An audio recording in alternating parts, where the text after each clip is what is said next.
Deathstalker 2, released 1987, directed by Jim Wynorski, produced by Roger Corman, and written by R.J. Robertson.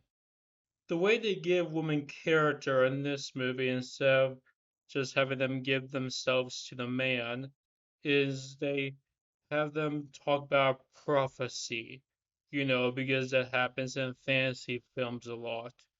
But you're doing it in a more forced way than those fantasy films, like having this hack woman say it. The first visual joke you get in this movie is a pig eating a pig head. That was in the first movie. On this movie with crotch kicks, pillows, and a bunch of other shit that's supposed to be slapsticky and funny. And that was the highlight of the comedy in this movie. Visual, stupid, slapstick jokes and a styrofoam looking set. This woman is bad at being a cook. She is a bad servant because the women in the first movie were basically fetish servants. The entire time the woman's giving this speech, John Kirksley keeps looking at her like he wants this speech to just end and for her to start giving herself to him, just like the woman did in the first movie. This is the dialogue in this scene. Fantasy cliche, fantasy cliche, fantasy cliche, fantasy cliche. He runs away, and the ending joke is, "You want more soup, don't you?" You know what a better joke would be if she carried around the soap with her and was constantly spilling it. That actually would have been funny. The most subtle joke in this movie is when this woman keeps sucking on the banana as this gets talk. So the best visual jokes are the woman being sexual. In the first movie, the woman's only character are only being sexual. And when they're not being sexual in this movie, they're just annoying because they say jokes like West Way. Get it? Because they're going west. That is the joke. You know what a better joke would be?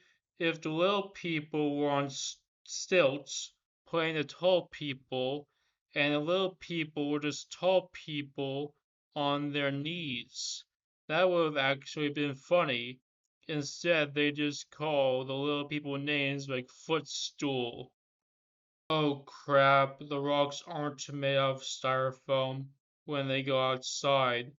That way they can make a massive explosions to prove that the rocks aren't made out of styrofoam.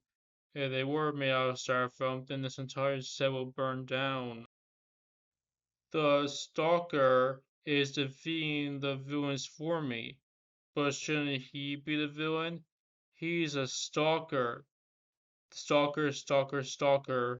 The best visual joke in the movie is when he climbs the spikes because they're too separated to actually hurt him. That actually was funny because it's making fun of your own special effects.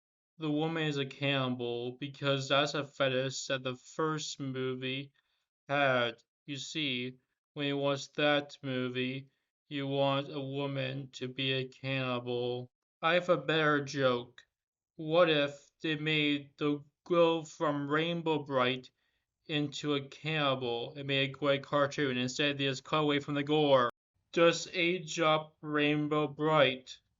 Now I'm thinking that people on DeviantArt are better comedic writers than this movie. There's another joke that could have been in this movie. Instead of this guy fighting a woman that's just fatter, they could have had him going towards her stomach, and then his head bounces off her stomach because it's fat and bouncy. But I guess that would have took cartoonish effects, and this movie already spent too much money on styrofoam rocks. Why are they holding up the number 15? They could hold up the number 69. I mean, that would still be an immature joke, but it would have been at least a joke. I wish the joke was that the fight took 15 minutes, because then we wouldn't get this joke that's basically a criticism of the first movie, because the character in the first movie would not want to get married, and this character also does not want to get married. Yeah, explain how the characters were written in the first movie. That's a joke. The joke in that scene was your head seems like it's far away from me, but your body is close. In this scene is your head seems like it doesn't want me, but the bottom does. That's basically the same joke. The next visual joke in the movie is it keeps going black because when this movie was on VSS, people have kept rewinding it to see the sex scene again so they can, get hard to it. That is a joke. The VSS is destroyed. For the last 15 minutes, that is basically the only visual joke in the movie. Something that I just came up with. I'm not even sure if it was intentional or not. So the verbal jokes are he said, "You think you can kill all of us? We only had to kill one guy." That's a joke. And you think I wouldn't know my way around this castle? I'm the princess. That's another joke. You see, I did not like the first Deathstalker, and that's why I kind of was hoping I would laugh at this movie. But I did not laugh at all during this movie. That's because just all the jokes are very obvious criticisms of the first movie, and is just not a cartoony parody. And throughout the review, I was constantly saying like cartoony effects that you could put in this movie that they just didn't do. You see, in movies like Airplane, they say this is when the shit hits the fan, and you actually see like a shit go through a fan and get cut up. You see, that's a funny joke. And there's nothing like that in this movie. And that's why it's not a good parody. It's just a cheaper looking movie with worse dialogue.